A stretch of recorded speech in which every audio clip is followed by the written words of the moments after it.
And we are back. Hello, everyone, and welcome back to the LFC transfer room with myself, Lewis. I'm joined. I think I'm still drunk after the Klopp news, but we move. I'm joined today by Willem and Dean. Haven't been on with Dean for quite a while, actually. We were just saying that before. Willem, always great to have you on as well, man. How have you been over the past few days?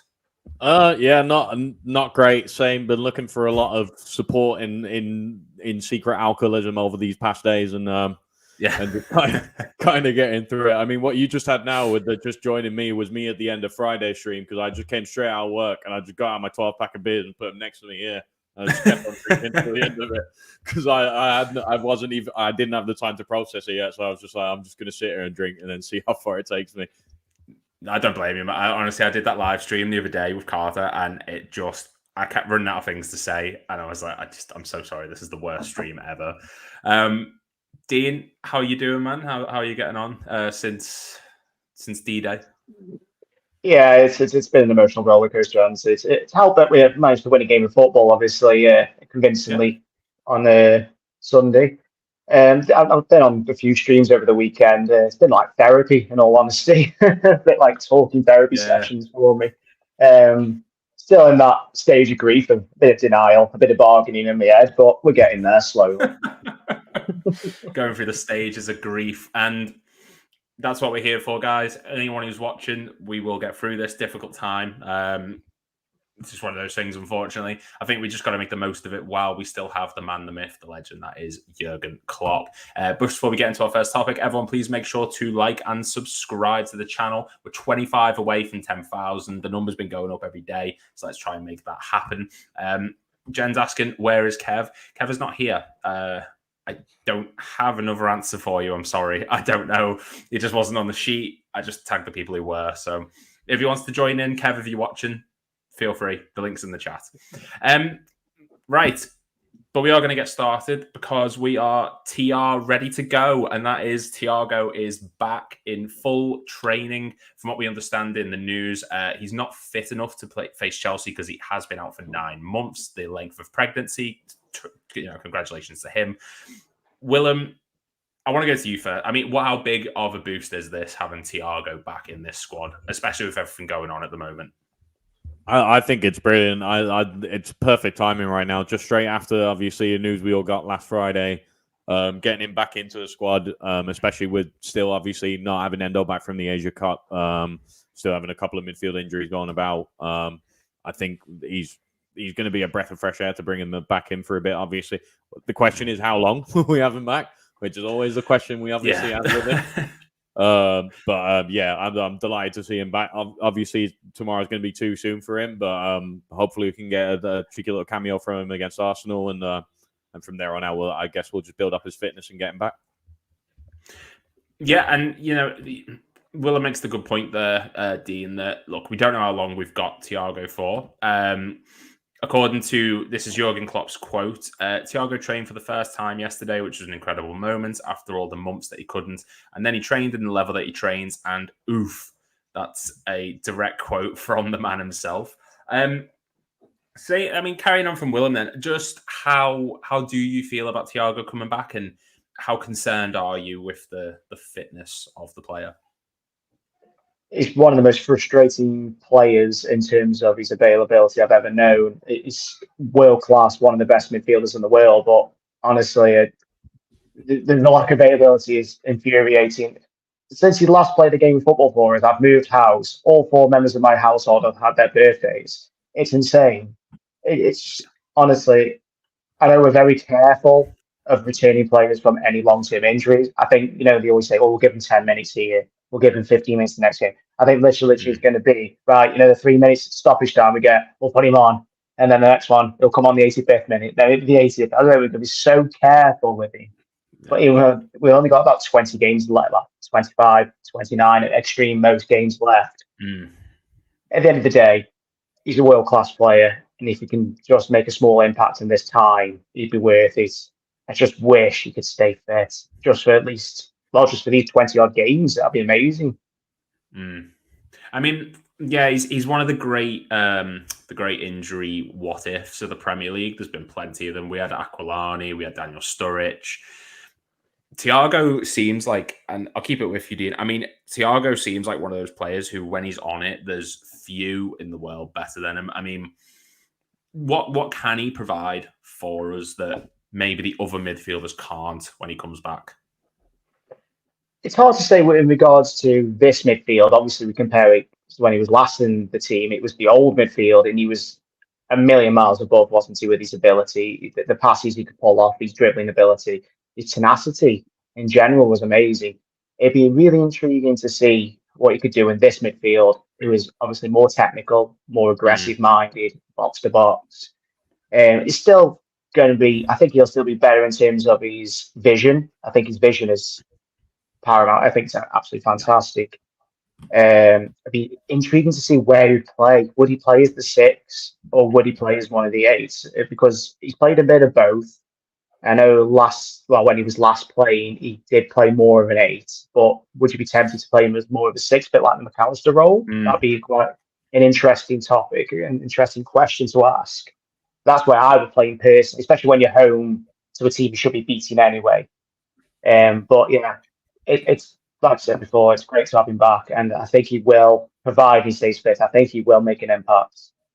Yeah. No, I mean, Jay Muse says Thiago to Nunez. I completely agree. I can't wait to see that partnership even for a bit. Like, Willem, I just want to get your thoughts then, Thiago, because Dean makes a really good point, actually. And if you guys want to jump in at any point with this, like, what is Thiago's best role? Because I'm still undecided personally. I've seen people say he's a number 6. I've seen people say he's a number 8. He definitely doesn't strike me as a number 10. I just don't think he's a very mobile player in that regard. I mean, what Willem, I'll go to you first, and I'll go to you, Dean, with this. What is Thiago's best position in this squad? I mean, it's also really hard to tell at the moment because obviously he hasn't played a single minute of football with this new midfield around him. I think in our old midfield, when we had Henderson on the right and Fabinho in the middle, and if not, obviously interchanging between Milner, 1 and 2. I think he was definitely our best option for the left-hand side of our midfield, kind of where Curtis is playing now. I'm not too sure I would put him back in as quickly as I would with how John's been playing over the last couple of months, and obviously now having the options of even if we're going to all of a sudden decide to keep playing Bradley and then we put Trent into midfield, maybe on that right-hand side of midfield, and then Szoboszlai onto the left. I mean, it's not also just meant that it's not just going to be that Thiago's instantly going to get his place back as well. I mean, there's definitely a bit more of a fight now than he back then. Based on me not knowing what to get from him this season, I'm just going to stick to what I know him best as from what he's been the previous season, which has been on the left-hand side of our midfield, really being able to open up passes to the right-hand side, retaining the ball very well, and obviously just has amazing quality and dribbling. And there's no doubts about his quality. It's always been his fitness. So I would say that's probably the best for me. But I wouldn't be against, for example, with instead of Trent inverting, if we just play I'd be interested in seeing if we would potentially consider doing a double pivot of McAllister and Thiago, because I think that would just be nuts. But is that not too? Does that not lack defensively too much then? Because McAllister is not the most defense-minded player. I know he's been good in the number 6, but does that not leave us a bit more exposed? Oh yeah, no, it does, mate. But I just want one game before he runs out of contract or before he's injured again for a whole year, mate. I just for shits and giggles, I want to see it.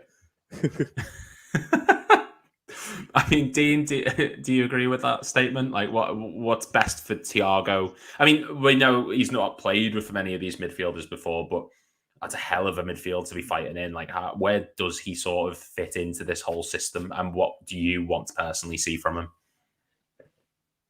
Like I say, it's a tough question, isn't it? With having a complete new midfield this season. I wouldn't mind him getting thrown into a game when we've got Burnley, haven't we? A week on Saturday. Yeah, Burnley's after Arsenal. So we've got Chelsea, Arsenal, Burnley.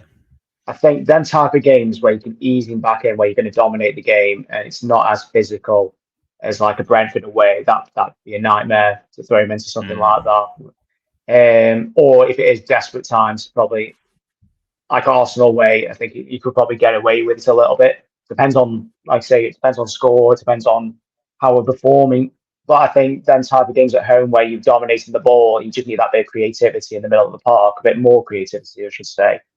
Whether it's in that McAllister role or alongside him, I think that's where he'll prove useful. Just because I think McAllister is class, but I think Thiago's vision is just that next level, isn't it?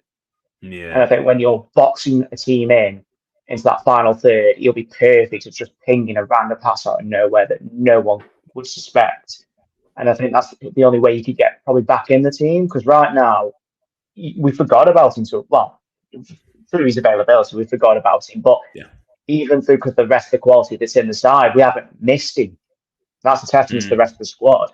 So it's just an added bonus. You've got to, correct me if I'm wrong, a World Cup winner, a Champions League winner, ready just to sit on the bench for when you need him.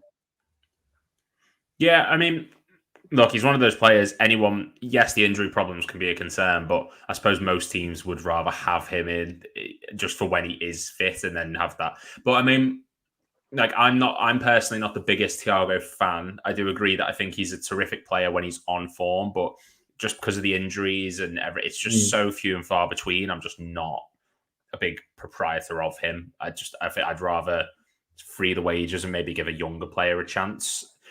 I mean, that might just be me. Does anyone disagree with that sentiment, or is that something? I would prefer to buy Chetic back if he gave me the choice. Not going to lie. Yeah, just because he will be the future of the team. Yeah.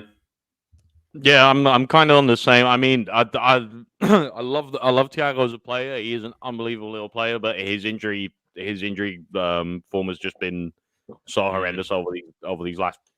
I mean, it's been horrendous forever, but especially in the past 2 years for us, it seems to have just been getting worse and worse. So I completely understand the point now of some of our fan base just kind of being fed up with him, and saying just let the contract run out at the end of the season and then we'll part ways that way. But I'm at the same time, I'm never going to oppose him coming back and playing a couple of games. I mean, are we all sort of resigned to him going in summer? Is that just something that we all think is going to happen? I was, until potentially Xabi Alonso comes in, and I know he absolutely adores him. Whether that's sentiment, I don't know. But if he turned around and said, "I'll take a small pay cut just to keep me for a year," I think he'd be tempted. Yeah. If he can stay fit, or if it can be a deal that suits the club and the player, I won't be surprised if Xabi would like to keep him. But I don't know if his style 100% suits him. I don't know. But they used to play together, didn't they? They used to be really good friends. So I don't know how that would pan out. It's interesting. I never thought of that because Alonso's system relies on a lot of short, quick passing, and it's not as physically demanding as Klopp. So maybe he would be a bit fitter in that. Maybe that is something that he would prefer. He's not having to press as much. He's maybe just maintaining a bit of himself a bit better. I mean, since Thiago's been at the club, I'm just trying to do some quick maths. He's missed 54, 60. He's missed 73 games since he's been at the club, that's a lot. This latest injury stint has kept him out for 34 games, which is 4 short of a season. I mean, that is a ludicrous amount of matches. And at that point, you do have to sort of consider, like, is it worth keeping him around? But I think that's a really interesting perspective on it. I never thought about Alonso. Willem, is that something that should be taken into consideration? For me, it's kind of the same as you. I personally hadn't really thought about it, but I think that's also because I'm just at the point where I'm still not really thinking about the next manager as well, and I don't want to acknowledge it happening. I don't know. I always kind of thought about it more in a sense of I think either it's going to be a toss-up between Matip and Thiago. I reckon one of the two will get their deals extended. It's just who is going to be more favourable towards the club. And for some reason, I've always felt that Matip was going to be a bit more likelier in that sense than Thiago is. But Thiago's other options, like Barcelona will be in for him this summer if he's on a free.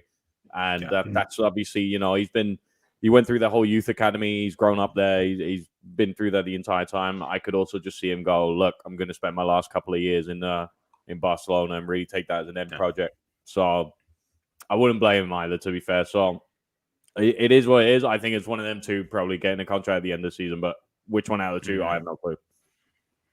I mean, if it was out of them two, I think I prefer Joel Matip personally. I don't know. I feel like I'm a bit of a Thiago. I bash on him a bit, but I think of the two, I see a bit more value in Joel Matip than I do Thiago. Personally, I don't know. But I mean, it depends what value we see for a centre back in the summer. If we're going to go and get one centre back for a massive price tag, then I could see us maybe keep that Ipera for another year. If happens to be two cheaper ones to kind of rebuild it around, which could also be an option, then I don't think we'll be extending that. But I don't know. We don't even know who the sporting director is going to be in 2 days. So it's just really hard to kind of tell right now what is going to be happening. Now, there's an interesting comment saying that, do you know these players that are really good in normal matches, and when it comes to really important matches like a final, they often disappear? Well, Thiago is one of those players that shine. I agree to an extent, I think, but the only big game that, and I might be completely wrong, someone please let me know, the only big one that I can recall which he performed well in was when we played Manchester United at Anfield, I believe it was, in the cup finals. Man City in the cup. Yeah, Man City in the cup as well was another one. But in terms of the finals, I think, didn't he get injured or something in one of the... He got injured just before the warm-up of the League Cup in the quadruple season. Yeah. So I haven't seen enough of him in those kind of big matches. Maybe this season, with all the trophies we've got, he might step up, maybe perform really well in them, and that warrants the contract. ACLs take 2 to 3 years to fully recover from. That's true. I mean, we've seen Van Dijk, and that is another good thing that I hadn't considered with Joel Matip. Maybe that won't be enough for him. But I think we're all happy that Thiago's coming back because of the depth and what he provides. And clearly the club aren't rushing him. He's not back in time for Chelsea. I think Arsenal, they'll probably give him the rest. Burnley's probably the most likely game we're going to see him back in, which I think is fair enough. Yeah, I mean, overall, any concerns not with Thiago coming back into the squad, but is there anyone in that starting 11 or like a player who's been starting quite a lot recently that you can see a possible concern for because they might drop out? I mean, Dean, I'll go to you first and then go to the same thing to you, Willem. No, I can't see anyone's going to be thinking, oh, I'm going to lose my place, definitely. Like I say, the only position I can see him playing is potentially the 6 because it's less demanding in terms of getting forward. But I don't think Mac is going to lose sleep overnight about it. You know, I think he'd be more thinking, well, worst case scenario, Thiago gets in for the next 10 games. Will he actually stay fit? Or if he's not going to be around next season, like the likelihood is. So I don't see anybody worrying about their place in the squad unless their performance levels do drop. Then, they should come out of the team then. But other than that, I can't see it. Willem, same thing to you. Anyone you could possibly see under threat of losing a spot in that squad? No, not really, to be honest. And I think that's also been partly our strength this year with the new midfield coming in, where I don't think anyone's been 100% guaranteed of a spot throughout the whole season, to be fair. I think it's more come down to who's been most informed, who's been playing the best in the role that they've been asked of in that moment. And if Thiago's belting out and training and Klopp thinks, yeah, it would definitely get you on, then that can be the case as well. And then all of a sudden he can play. So I think it's more down to do with form, and whoever's playing at their best moment is going to be playing at that time, whether it's Thiago, whether it's Gravenberch, whether it's Elliott, Jones. It doesn't really matter. I mean, yeah. So I think there's been some really interesting perspectives on the Thiago one. It's something that's been discussed a lot due to his injuries. Because the only thing to talk about with Thiago is how good he is when he comes back and his injuries. Till we see him play, there's not a huge amount to go on with it. Going to move on now, guys. Please, everyone, make sure to hit like and subscribe. We're going to move on to the next topic, which is Michael Edwards. And this is something that has escalated quite quick. It's something that came out, not came out of nowhere, but it was something that we were apparently in discussions with him. That was the rumours. Then it came out by FABRIZIO Romano himself that Michael Edwards has rejected us. We apparently offered him a higher role in rebuilding the infrastructure of the club rather than a sporting director role, and it doesn't appeal to him. Now, we don't know what the reason is, per se. We don't know if it's FSG. We don't know if it's the change of management. We don't know if it's the backroom staff leave, and we're unsure at the moment. I mean, Willem, what are your initial thoughts on this, the Michael Edwards rejection of the club? I'm not surprised, to be honest. But more in the sense of, I think if Michael Edwards were to have come back, I reckon he probably would have come back at the end of last season when we were looking for a sporting director to come in after Julian Ward. And I just didn't believe in it from the start, to be honest. So I'm also just not that shocked about. I was actually more shocked of the fact that it wasn't a rubbish journalist who came up with the rumor, and it was actually Fabrizio Romano and Ornstein coming out with exclusives on it, which is kind of what did me more. Because normally, anytime there's some movement in the upper office at the club, obviously you get linked to Michael Edwards instantly again because of how good he's been for us in the past. So I think it's more. I got more caught off guard by the fact that it was actually true than being surprised that he's not coming back. Yeah. Dean, same sort of thing for you. It's like I said, it's Michael Edwards is continuously linked to the club now. According to, like I said, what we know is he wasn't offered the sporting director role. He was hired, and this is the quote according to Fabrizio Romano. Liverpool have made contact with Michael Edwards over the weekend. The FSG plan was to offer him to be in charge of the restructure of the club. Edwards has rejected LFC's proposal and is not interested even in a more senior role of today. Now, we know he left the club already.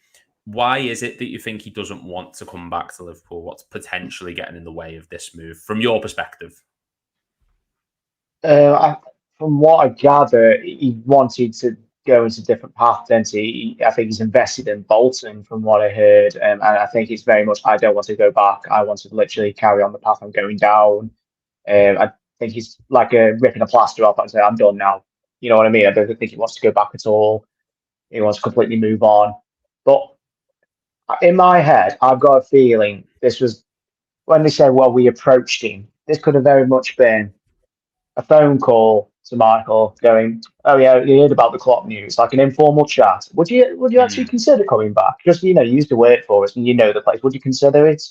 No, I'm all right, thanks. Even as a senior-year-old, nah, I'm all right, thanks. It could have been as simple as that, because I imagine it's on good terms. And then that'll be like a big deal. It's talks and gone wrong. It's not worked out. So, like, it could have been just a friendly chat. Would you come back? And it could have been a case of, like, say, you were here before. Would you take it before we move on to somebody else? No, I'm all right. You have to bear in mind, every journalist will take every little bit of info and put it out there as a big major story now, because they want all the interactions, all the clicks, all the views. Because we're on edge, waiting for news about anything to do with the club at the moment, especially sporting directors, especially managers, obviously. So I think everything's going to be blown out of proportion until something is official. Yeah. I understand that. I don't understand why they are doing it. I understand why we are anchoring for it. But I didn't, like I say, I agree with William. I didn't believe that was going to happen. It didn't really make much sense. I think he removed himself. Why would he bring him back into it? I think it's best to completely new manager, new director, move forward type thing. Well, it's interesting that you mentioned that, and we're going to get onto that in a moment, because new manager, we all know who we want, right? We all know the elephant in the room. It's clearly Zidane, right? We all want Zidane. Let's just Steve Bruce. Let's get Big Sam in. Come on, get it done to the end of the season. But Xabi Alonso, now, obviously, we're all linked to him. Now, apparently, and this is quite big news, it's been reported by multiple sources, that the current sporting director at West Ham, Tim Staten, I can't quite know how to pronounce it, is being linked. Staten.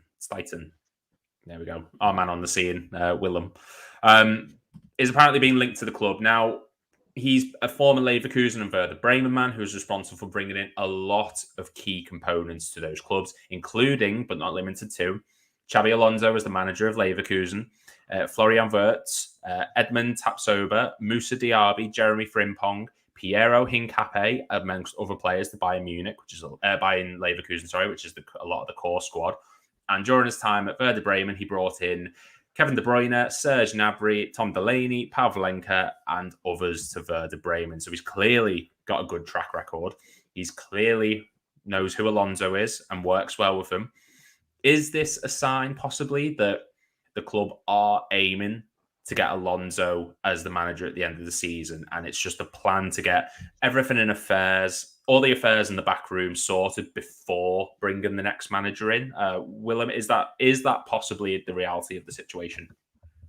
I mean, as in, if the Steiton's a target as well to get along to make sure that we also get Alonso coming in. Yeah, so Steiton, this isn't just done by one source. This is a lot of like really reliable sources are saying this, that he is being linked to the club, and apparently discussions are soon to be underway. So is it possible that the club are trying to get him in the background just to steady the ship in a backroom sense, to then build a foundation for Alonso at the end of the season when we know whether Leverkusen have won the league or not, and he's coming to us? I mean, he would be a very good option. I mean, even if you look at the way he's almost recycled the Declan Rice money from this summer by getting in Alvarez, Ward-Prowse, and they got Kudus, I think, for it as well, with pretty much the remainder of or another midfielder. I don't know. I'm not exactly sure. I think I'm missing someone else, but at least to the point where he's done a brilliant job in replacing him and actually keeping West Ham in a very good position in the table as well, and just bringing them stability. So I'm definitely not opposed to us getting him, especially if that also obviously facilitates the way for Alonso to come in at the end of the season. So yeah, I would definitely be up for starting coming in. Yeah, I mean, Dean, same sort of thing to you. Is this same question actually? Is this a case of we're doing this to build a foundation for Alonso? We just can't obviously announce Alonso yet because of everything with Leverkusen. And do you agree with what Willem's saying, that it would be a good appointment for the club if this was to go ahead? Please. Yes, I would love him. I think it'd be brilliant if that's the case, and it would basically say, yeah, we're going after Alonso. He managed to save his club 20 million quid on Ward-Prowse, and he managed to stop David Moyes signing Maguire. That's great. Sign him up. He's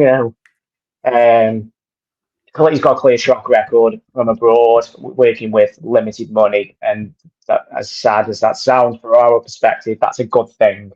And I see the Alonso aspect is very encouraging. I would take him in a heartbeat.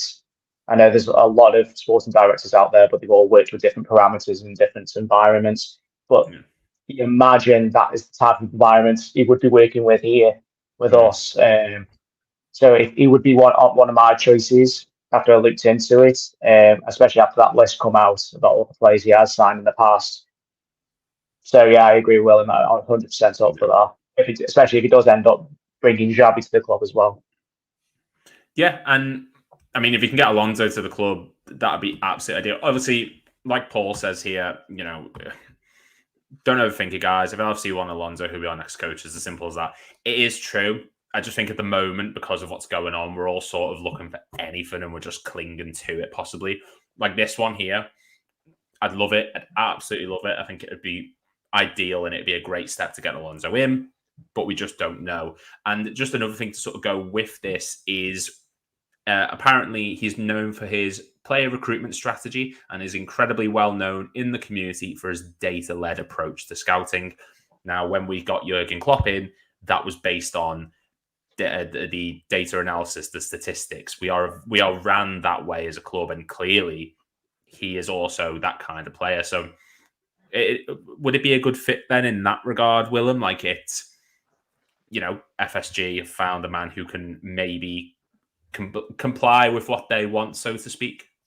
I mean, on paper for them, it's perfect because obviously it's within the system that they work and within the their style of operations. I mean, it is a perfect fit.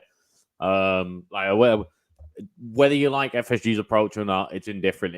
It's about whether it's a good fit, whether it would fit along with the club, how the club has been run over the past 10, 15 years. Yeah, well, I do agree. I think especially if you're looking at all the other candidates out there, who fits that approach the most as well, it is. So basically, to keep it simple, yeah, it would be a good fit.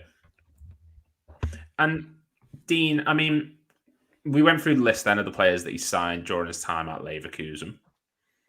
Is there a possibility, and again, I'm getting very ahead of myself, but is there a chance that if he's saying, right, we could get Alonso through the door if obviously we appointed him as our sporting director, and then he says, oh yeah, we can get a Xabi Alonso in. Great, perfect.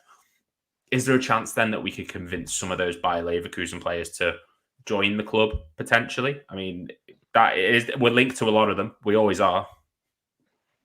It's a possibility, but convincing Leverkusen to part with them might be a bit harder than the Xabi Alonso situation. They won't have a free pass, so to say. They'll be costing a lot of money. And that'll be just a case of what a summer transfer budget is and what FSG are giving the sporting director to work with. But I think what'll be more impressive if you can find the next Florian Wirtz or then find the next Frimpong, you know, the next Kevin De Bruyne. I think that's what his job will be within reason anyway. You want the next up and coming world class players. We've got a solid foundation now. Hard to really pull any player from in the door who would immediately make us better, which we're in a great position for. So his job will be initially, right, assess the squad. Who's the weakies? Who do we move on? And then is there upgrades out there? Is there anybody better? And then obviously they'll have to establish that with the manager who will make that judgment as well. But like I say, it would be an exciting appointment. It would be suitable. Like I say, the data-led approach, very important to how we run. And we don't have the most money available. Frustrating, we know, but it's the way we work. And at the end of the day, we've achieved probably the best squad, if not the second best squad in the Premier League on paper. And it's through this data-led approach. And controversial it is or not, it is what it is. So if we could make that better by getting this guy in, or someone of that ilk, why complain? Jamie Hughes has put here, number 2 choice, Nagelsmann, number 3, Amorim, number 4, De Zerbi, and then a dark horse, Thomas Frank. If you do want to know which managers I personally want to see or don't want to see, there's going to be a video going up on this channel within the next day or two, I believe. A lot of controversial choices on there. I'm sure you'll all let me know, but feel free. This is an open forum. I'm not sold on Nagelsmann or De Zerbi personally, but I just think De Zerbi is a little bit overrated. Personally, my opinion, but anyone who disagrees, by all means, let me know. Yeah, go on, Mill.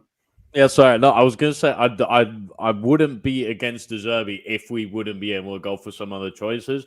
However, what baffles me more is that he's got Nagelsmann as second choice, because I don't want Nagelsmann anyone near this club. Like, honestly, he's done some dodgy stuff in Germany as well, with leaking out to the press in the meantime. Like, generally, I think he would be a stepping stone to turning us into United, how they are now, with leaks and everything coming out now. So honestly, I want him as far away as possible. This is the thing, and there's a lot of managers out there now. By the way, Jamie, thank you for your comment. By the way, it is really, really appreciated. There's a lot of managers out there now, and the biggest problem that a lot of them seem to have is personality conflict. Zidane had it at Real Madrid with the likes of Gareth Bale and even Ronaldo. De Zerbi seems to be quite fiery, I suppose is the way to say it, in the press conferences. I personally don't like him too much. And I don't know if it's because we've been spoiled by Klopp, who's such a personable, likable person, that everyone else just seems like a bit of a rat bastard. But there's no managers out there that I look at and think, yeah, Alonso is the obvious fit. Beyond that, there's tactically, I'm sure they're all brilliant in their own way, but in terms of their personality, whether they had conflict with the other members of the squad and everyone in the back room, they all seem to have issues that I just, like I said, I don't know if it's been spoiled or what. Dean, what's your thoughts on this with regards to the man management approach of a lot of these managers that we're linked with? This is the poison chalice of being the successor of Jurgen Klopp. You're going to be compared to him. Simple as that. I can't remember who he was. One of the pundits come out and said it's a bit like a hospital pass. I agree to that in respect. You're obviously going to get a very good team and, you know, a club in a great shape, but you are going to be compared to a legend, which is very hard and very harsh. And plus, being a Liverpool manager, it's not just being a manager of a football team. It's being a part of a community. You know, Klopp's done so much off the pitch, engaging with fan groups, being out and about in the city. It makes a big deal, a really big impact on the club and the city. Whoever comes in is going to have to contend with that. This is why Alonso is the preferred candidate, because he knows the club. Yes, okay, he's not going to be as necessarily as cheery and open I've seen bits of him at Leverkusen. He does engage with the fans in the stadium a lot. It does seem that way, but off the pitch we don't know. Is Hansi Flick an interesting one to you, or not? He did really well at Bayern, but struggled. Yeah, I mean, I think he did poor in Germany, but Germany is the same. Germany's a bit of a basket case at the minute. No one seems to be able to get it working.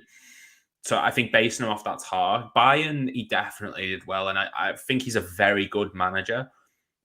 But again, it's just that, and this is probably me just being a bit. It's like we've been through a breakup, and it's like people go, "Oh, there's plenty more fish in the sea," and it's like, yeah, but they're not the same. They're not the same. They're not as. They don't make me breakfast in bed. They're not, they're not as good in bed. It's not the same. Yeah. Flick doesn't. Personality wise, he doesn't. I don't warm to him. I think he's a very good tactician. He gets teams playing exciting football.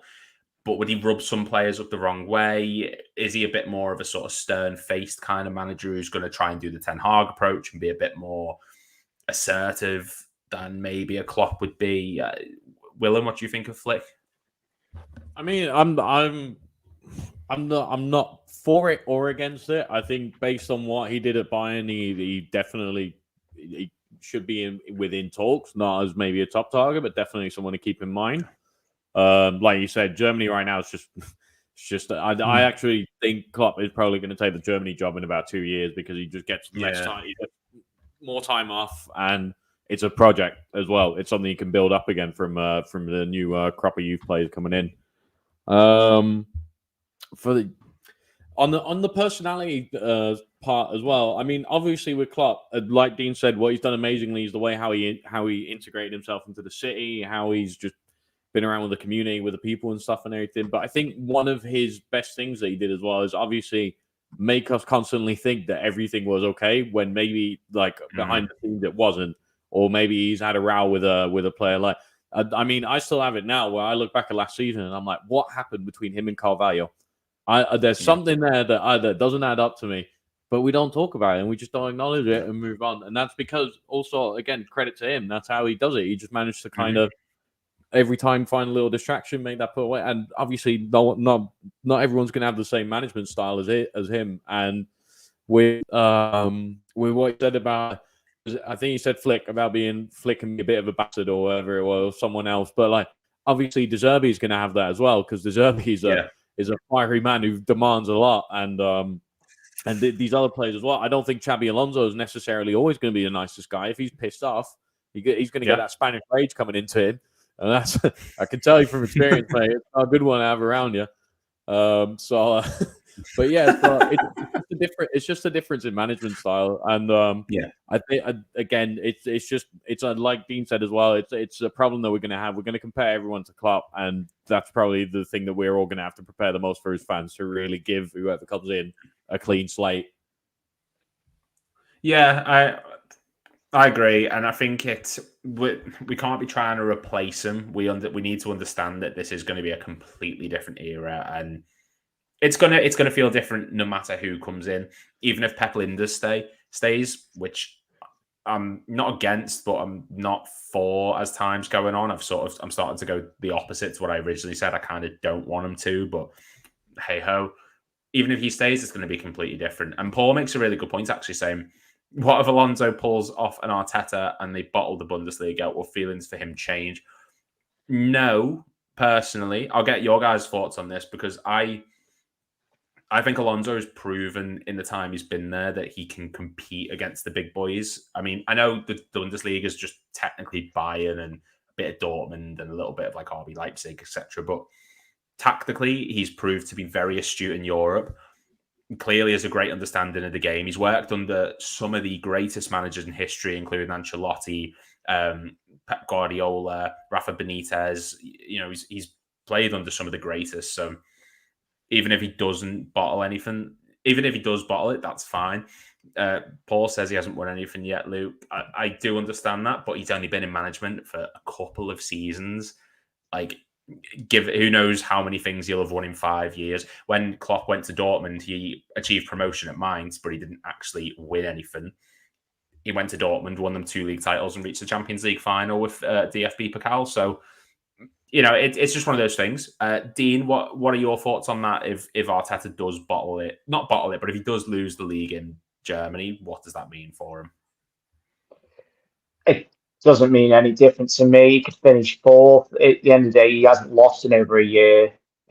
He's brought a different brand of football to Europe no one's seen, a unique way of playing, limited resources, using young players.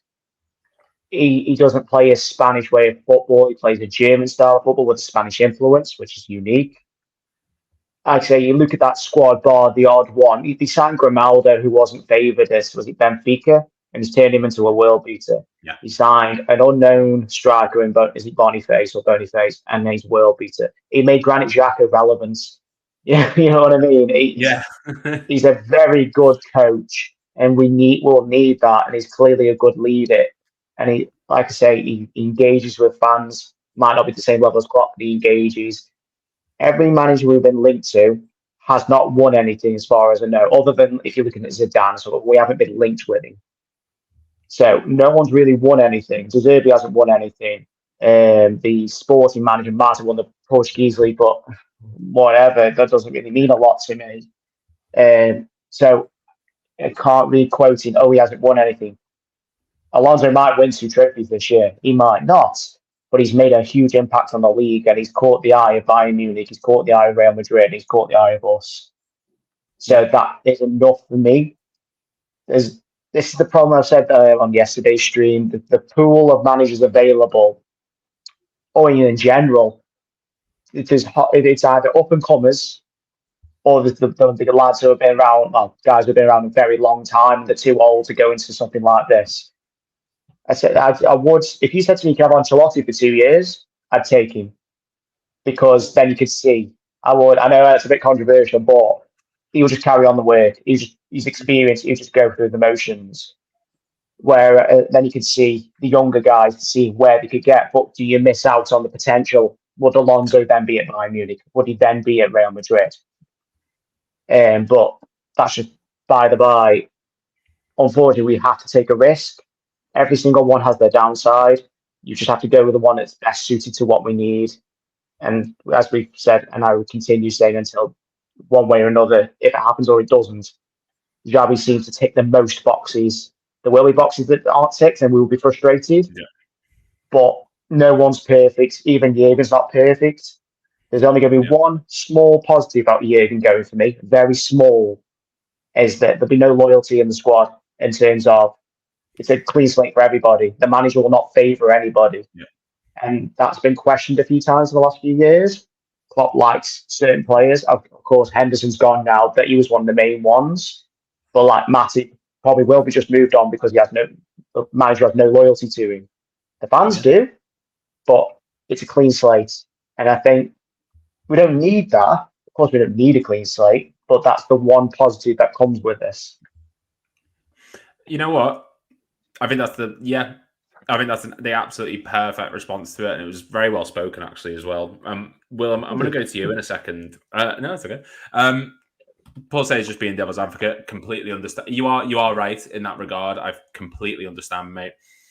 You did say the standard in Germany is below the Premier League, but we did sign Klopp from Germany, to be fair. So, you know, that's the thing. And with regards again to the whole not won anything. Sorry, Will, just before you jump in. No, that's fine, mate. When we appointed Bill Shankly as manager, he hadn't won anything. And, you know, what he did for the club back then. I know that's a long time ago. I get that. But I'm not a huge, well, they've not won anything, so it doesn't count, because you've got to give them the opportunity to win something. Willem, what are your thoughts on everything at the moment? Yeah, well, I just wanted to kind of come back on Paul's comment as well of like, well, he hasn't won anything. I think you also have to kind of take the history of Bayer Leverkusen in context there, because I'm pretty sure that Leverkusen have only got one major honor in their whole history, or maybe even two. Not a lot. I can find out for you. And I think they were on course, like in the early 2000s, to pretty much go for a treble, and they famously bottled the whole treble. And then, like they were literally. That when Ballack played for them. Sorry? Was that when Michael Ballack played for them? Yeah, when Michael Ballack played for them, like proper back in the day. I think that's when Zidane scored that wonder goal against them in the final. That was like the closest they got to a run of success. And then so, I think, sorry, just to go on your point, they've won Bundesliga 2 in 1979. They won a DFB Pokal in 93 and a UEFA Cup in 1988. Okay, so 3 and instead that's of it. 2. All right, well, that was close. Pretty close. I'll take it. But yeah, so I think as well, what you have to take into context, obviously going up against such a giant in Bayern Munich in overall in itself, like what else can he do? He's got his squad playing the best he can. He's been put onto absolutely limited resources. I don't know, but coming before what they said about taking over from 16th and only having net spend about 13.6 or 13.7 million. I mean, that's crazy to now be top of the Bundesliga, being 4 points clear, I think it is, of Bayern Munich, who've just recently bought Harry Kane and have got like one of the world's best strikers and gotten in there to tear the whole thing up. And he's going toe-to-toe with them. And I mean, because I'm not sure if they're... I mean, yeah, he's unbeaten, so I'm assuming he's probably still in the German Cup as well. So there's loads of options there. If he doesn't end up winning the league, because, again, against Bayern Munich, that is something that can happen. But if he still ends up winning a cup for him and getting them just keeping him in that place, just even getting them to Champions League in a second or third spot for them is unbelievable. So I wouldn't judge him too much on the fact that he hasn't won anything. And as to what Dean said as well, if you look at all the up and coming managers that we're pretty much being linked to, no one's won anything. So it's not something you can really base it on.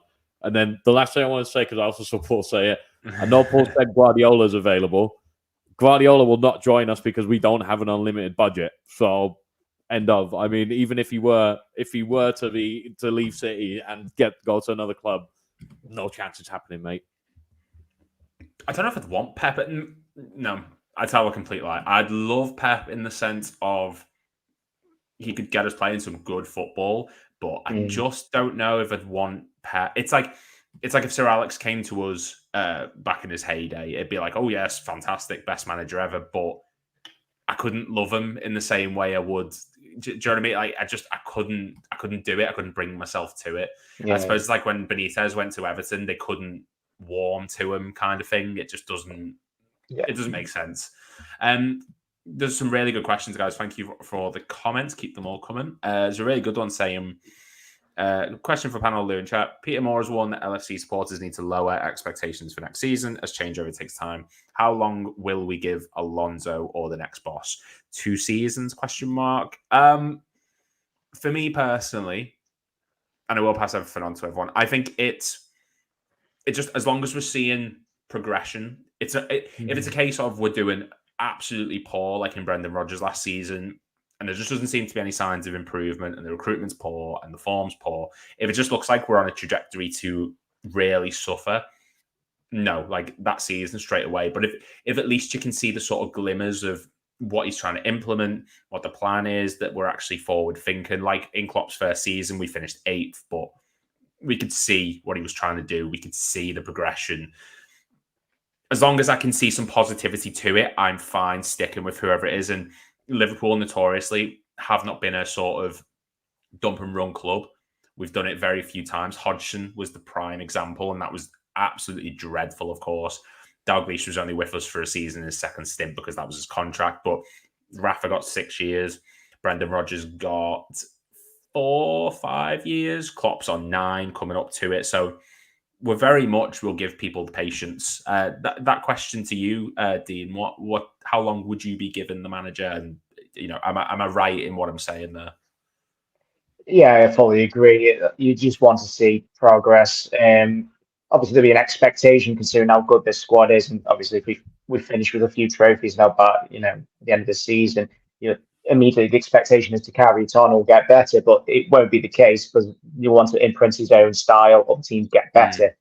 So as long as we're competing, not necessarily for the title as much as some people will be like dead against that, but as long as you're competing top 4, playing some good stuff the way it should be and getting better in certain aspects, I think everyone's going to be happy enough. You know what I mean? As long as you can see the players not performing at all, as in lack of attitude or lack of desire to want to play, or clearly you can see something's wrong, then decisions probably have to be made. But touch wood, the club's very careful. They look at the numbers, the data's there. They crunch the numbers to try to find out who's the best fit. So you give them time, because we don't like to just, you've got 3 months to get out. It's like, we will give you time, but we want to see progression. We want to see us to compete at least. And that's the best way of keeping the fans on side. Yeah, I mean, I completely agree. Jamie said questions. Rafa said he knows more why Klopp is leaving. Rafa lives in the world of thoughts. I think it's just Rafa knows everything. I mean, it's a man who took Everton down from the inside, so he's clearly capable of great and wonderful things. He's like the Wizard of Oz. I suppose we probably should move on to the last topic, but I want to get your thoughts on that, Willem. Like, what are your thoughts with regards to how long are we given the manager? And does it say if Alonso comes in, are we more likely to show a little bit more bias to him and give him slightly longer than we would a Zidane or a De Zerbi or like a Thomas Frank or something like that? Would Alonso get more benefit of the doubt, so to speak? I think that's why he's all our number one choice, because we all know we'd have more patience with him than probably the rest of them. At the same time, I do agree with the majority, obviously, of what Dean said as well. I think the majority of us will just be looking at it's unrealistic if we go up and win multiple trophies this year. I think we all know it's unrealistic to demand or think that we're going to immediately go and do the same again next season with a new manager. But yeah, I'm the same. I got to see it go. I think we got to see some progress. We got to see something going. We're not exactly a club who are very renowned, for like you said, dumping managers. But also, if you just look at our history as well with Shankly, with Paisley, even with Rafa in his time when he was up there, like we also notoriously kind of fall in love with our managers. So I think it's also in that sense more of like that. I think we'll be fine. I think we'll be fine in the sense of that. I don't think we'll be putting too much pressure on the new manager, unless we all think it's been an appalling choice from the first second that's walked in. But I don't think we'll be getting to that point with the club. No, I think that's fair enough. And I think whoever comes in, look, they're going to need patience. We're still a while away from all this. We've still got till the end of the season. I wouldn't expect any announcement just yet of anyone. Paul's saying, who is my second choice? Honestly, I don't know. Amorim would be a good choice, but I don't know enough about him per se to sort of say anything. Based on what I've seen, Thomas Frank has some good ideas. I don't mind Thomas Frank. I think he's what he's done with Brentford is fantastic. Beyond that, there's no one who really stands out to me. People say Xavi, kind of. I get it. I think he's a good tactical manager. I think Barcelona at the moment is a bit of a hellhole to be at. He said that himself today, that he doesn't get the support. He feels like he's just another person there, which he'd get that at Liverpool, I suppose. So maybe him. There are people saying Emery. I'm not an Emery. Emery's great as a manager, but again, it's that kind of thing of just like, I can't warm to him. But I think number 2, Thomas Frank, for me personally. Let me know what you think about that, Paul, if he's your second choice. I'm going to go on to the last topic because I suppose we should touch on him a little bit before we go. He's in the title, and I don't like to be called a liar. Tosin Adarabioyo. Adarabioyo. He's the Fulham centre-back. Is being linked with us. So he is, apparently the club were impressed with him during the Carabao Cup semi-finals. I thought he played very well. You guys let me know what you think about him in a second, but I thought he did superb in that, especially in that tackle against Darwin Núñez when he was going through on goal. There's no reported price tag, but apparently we are monitoring him. Dean, your thoughts on Tosin? I mean, is he someone you'd have at the club? We left-footed. You know what? I don't actually know. I can find out for you, but yeah. That's the one thing we probably lack in the squad is a left-footed centre-back. So I'm in a scramble here to type in other left-footed. He is left-footed. Probably why we're looking at him there. I think his contract runs out soon as well. I've heard that potentially going in for free. I think it was Don't know end if of the it'll be season. I think it'll be in the summer. It's probably on our list of targets for on the old short list from this season. We probably would have looked at him. It's just it'll be something that the new sporting director will be handed over. It's like we've got a list from before, and for the new manager, would you be interested in these? Obviously, this is the reason why we need to get sporting director sorted so we can do any groundwork on any of these lads. He was linked last season to Monaco. They wanted him when he was still at Fulham, obviously. I'd Yes, he take was. him, but Yeah. I'd take him, but I'd say he's not older. It's independent. The new manager will want him. This is the uncertainty and the awkwardness we're facing at the moment. Yeah, that's a good point, actually. I mean, we really should. Maybe this is why we've not signed anyone in January, because Klopp told the club in November that he's apparently looking to leave. And I'm also wrong, by the way. He is right-footed, so I do apologise for that. I think in my scramble to figure out what foot he was, I think I've just got the wrong word. Maybe this is why we've not signed anyone, because we know Klopp's going. Willem, can I just get your thoughts on Tosin? And I mean, should we be linked with anyone, because we just don't know who's going to be in charge of us? I don't know, to be honest, because apart from the League Cup semi-final, I have not watched enough of him to really have a proper a kind of a proper verdict on whether I think he would be a good signing for us or not. I mean, because the thing is, I can't go to my backup. My backup was normally like, I don't know, but if Klopp likes him, it's fine. But I can't even use that one anymore now. So I just don't know. I just don't know. I wouldn't look. Just don't look into anything until we have a sporting director. That's what I'm just going to go to at this point with the transfer. If we would have gotten a signing in, let's be honest here, it would have already happened by now. It's deadline day tomorrow, I think, or the day after, one of the two. Yeah. I doubt it's happening, and I don't even think the club knows at the moment who we're going for. So I really can't give a verdict on this one anymore. I mean, I suppose with everything going on as well behind the scenes and Klopp and Pep Linders and stuff, Mbappe could be announced to join us, and it still wouldn't be the biggest news story of the day. Like, it's just, at the moment, transfers are sort of the least of my concern at the minute. And I agree. I mean, it was just someone we're linked with. Apparently, the club like him. They're sort of going to suggest them to whoever comes in, whether it's Alonso, Xavi, Zidane, etc., whoever. But he's on a short list, essentially.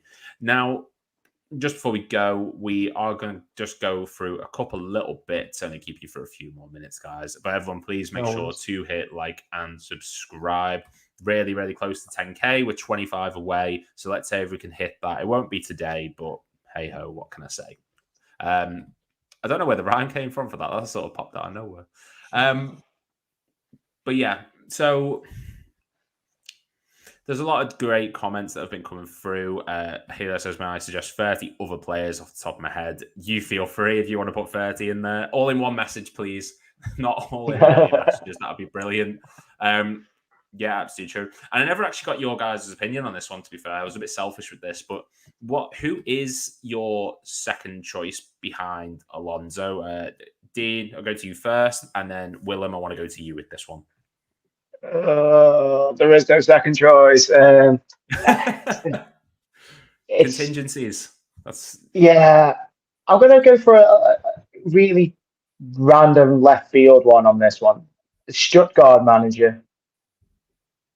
I don't know his name. I'm not going to lie, I don't know his name, but they play some really good stuff. I can't remember who they played. I think they played Leipzig at the weekend. They won 5-2. Like I say, it's not the same level. It would be for, but at the end of the day, Thomas Frank, Brentford aren't the same level as Alonso Leverkusen. So he'd be definitely something to look at. He works under a sporting director, obviously, as well. A lot of Germany does.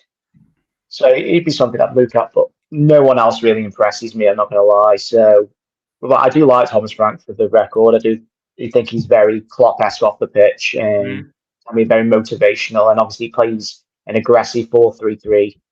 And he does work with limited resources. It just be really underwhelming. It really would. I think everybody else will be underwhelming. I'm not going to lie. If you can rate someone else, like give everyone a 0 when they come in. Alonso's already at 10 points out of 100 just because he's a former Liverpool player. And then obviously what he's doing at Leverkusen, where everyone else would stay at 0, it'd be just underwhelming. Yeah. And what I said about De Zerbi is clearly De Zerbi's stock is falling. Luton are battering Brighton 3-0. I've seen, yeah. I mean, he's not what I want. Willem, second choice for you behind Xabi Alonso? I'm going to be I'm the same as Dean. I would just be naming someone kind of off the cuff now. But my only kind of left field thought is, what if, like, and I think people would be opposed to this, but I wouldn't be too much. What if all of a sudden, even though it would be extremely weird if it did happen, the Ancelotti just extended till 2026, right, for Madrid. Mm-hmm. What if all of a sudden Madrid turn around and they go, you know what, actually, we're going to go with a new boy already. We're going to let you go. That would be my absolute first target, because it takes away my first target as well. So I'd need a new number one. And then I would be like, if he's available, then that's it. And if not, I've always said, I think based on what he could provide, it would also be Zidane. But Zidane doesn't speak English, and he doesn't seem to have any interest into moving to England ever. Mm-hmm. So I think that's just obviously going to be a problem. If we're going to go persona-wise, I actually agree with Dean. I think Thomas Frank would be the best he suited as a person, as his charisma and what he can bring in that sense. But it would definitely be underwhelming. And honestly, I don't have a clear number right now. I don't have a clear number one target. I think my sporting director shout would be a lot more left field than or a lot more outrageous than my manager shouts would be, because I just can't really come up with one. Well, wait, so is Ancelotti, if Ancelotti became available, he'd be your number one, did you say? Oh, definitely, 100%. No doubt about it. I mean, that's I agree. One of the managerial goats, one of the greatest of all time. Yes, he's had that little spell at Everton, and we don't like admitting it, but he's one of the greatest of all time, whether you like it or not. And if he's available, bring him in. That would be my motivation on it. I think it's a you know what, I can't argue. He is definitely one of the greatest of all time. Like, I won't dispute that. But Ancelotti, and maybe this is what you prefer just for the sort of the short term, but Ancelotti's not a long term. He's a sort of come in 2, maybe 3 seasons. But at that point, you know, obviously we can't see in the future. We don't know who'd be ready to take over after him, but is that not something that's opposite to what we're looking for? Are we not looking for a sort of long-term solution? Deep down inside, I'm kind of hoping he takes over for 2 or 3 years and then Jurgen just comes back after his break. But obviously that's just not happening as well. It's all over again. But I think, to be fair, I would abort the club strategy of looking in the long term to bring him in if he would be an option and coming in available. And then I'd be like, look, we can. It's not something we do often, but you can kick the can down the road for 2 or 3 years. Yeah, I mean, you know what? I think that's fair enough.